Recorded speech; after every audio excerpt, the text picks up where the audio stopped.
The lion's roar thundered through the Colosseum, a sound that sent shivers through the thousands gathered to witness the spectacle. His golden mane bristled, his muscles coiled, and his amber eyes fixed on the warrior before him. The gladiator stood his ground, feet planted firmly in the sun-scorched sand, his grip unwavering on the sword in his hand. The air was thick with anticipation, the scent of dust and sweat mingling with the energy of the restless crowd. The lion prowled in a slow circle, sizing up his opponent. The warrior was different from the others, calm, steady, unshaken by the beast before him. Around them, the Colosseum trembled with voices calling for victory, for triumph, for legend to be written in the sands of the arena. This was no ordinary battle. This was a clash between two forces of nature, two beings born for the wild, now bound within stone walls for the amusement of Rome. But this moment, this arena, was not where the lion's story began.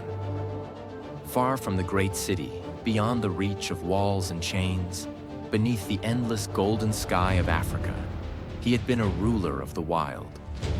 His world stretched across vast plains, where the grass swayed under the warm breath of the wind, where rivers carved their way through the land, and where every creature understood the unspoken laws of survival. He was born beneath the shade of an acacia tree, one of 3 cubs nestled against their mother's warm flank. From the moment his eyes opened, he learned. His mother, a fierce and watchful protector, guided him with patience, teaching him how to listen, how to wait, how to move unseen through the tall grass. His father, a towering lion with a mane dark as the night, ruled their pride with quiet dominance, his mere presence enough to keep challengers at bay. The young lion grew quickly, his body lean and powerful, his instincts sharpening with every lesson.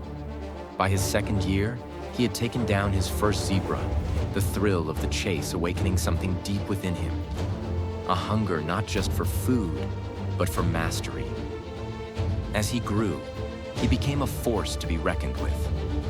He faced rival males, testing his strength, learning that survival was not just about power, but about patience, about knowing when to strike and when to wait. By 4 years old, he had claimed his own pride, his own land, his own kingdom under the sun. He was untouchable, a ruler in his own right. And then, one day, men came. They moved unlike any creature he had ever encountered. They did not challenge him with roars or warnings. They did not stand before him in combat. Instead, they waited, hidden in the shadows, until he stepped into the cool embrace of the river. In an instant, the world changed. The air filled with strange sounds, with ropes and nets descending upon him, tightening, holding, pulling. He fought, his claws raking, his body twisting, but the weight was too great, the force too strong. A sharp sting against his hide, a sensation unlike anything he had ever known. And then, darkness. When he awoke, the world was different. Gone was the sun-drenched plain, the whispering grass, the scent of home. Instead, he was enclosed, the walls of a wooden cage pressing around him. The air was thick with unfamiliar scents. Other animals, fear, the tang of something metallic. He could hear the voices of men, the sounds of a world beyond the walls he could not see.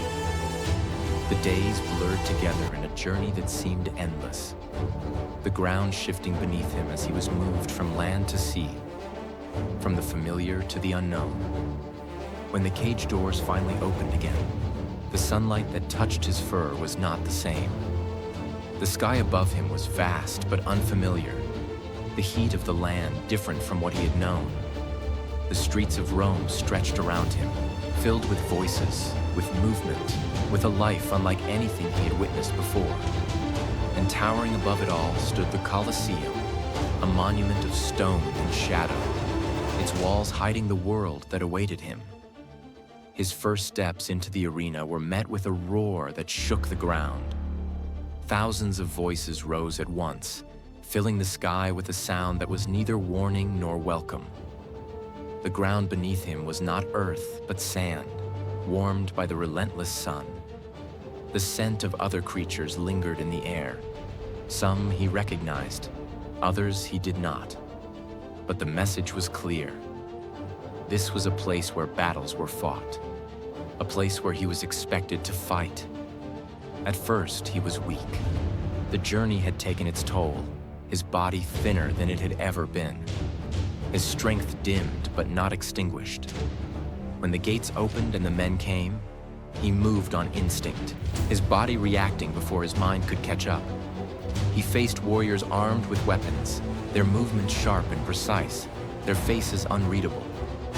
But he had been born in the wild, raised to survive, trained by the only law that mattered: strength. And strength did not fail him. With each battle, he became stronger. His frame filled out once more, his mane thickened, his power returning in full. The people of Rome began to know his name: Afer, the African, a creature of legend, a force that could not be tamed.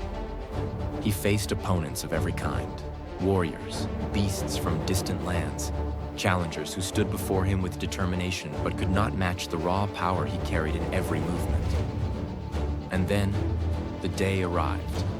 The gates opened, and he stepped into the arena once more.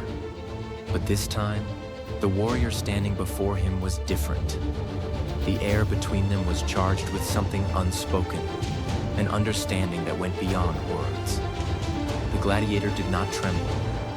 He did not hesitate. He stood firm, watching the lion as intently as the lion watched him. They moved in a slow circle, each measuring the other. The crowd was alive with anticipation, sensing that this was not just another contest, but something more. A meeting of two legends. The gladiator moved first, stepping forward with a controlled speed, his sword an extension of his will. The lion reacted, muscles surging, moving with a grace and power that had been honed through years of survival. The battle was swift, precise, each movement calculated, each step taken with the knowledge that one misstep would decide everything. They clashed, separated, clashed again. The crowd was silent now, watching, waiting. And then, as the sun cast its long shadows across the arena, a decision was made. The emperor rose, his hand lifting, the moment stretching into eternity. The lion stood tall, his amber eyes unwavering, his breath steady. He had lived as a ruler, had fought with the heart of a warrior, and in this moment, his legacy was set. As the Colosseum erupted once more, his name echoed through the vast stone walls. He was Afer, the Lion of Rome, a legend woven into the fabric of time itself. He had not merely been a beast of the arena. He had been a king, and kings do not bow.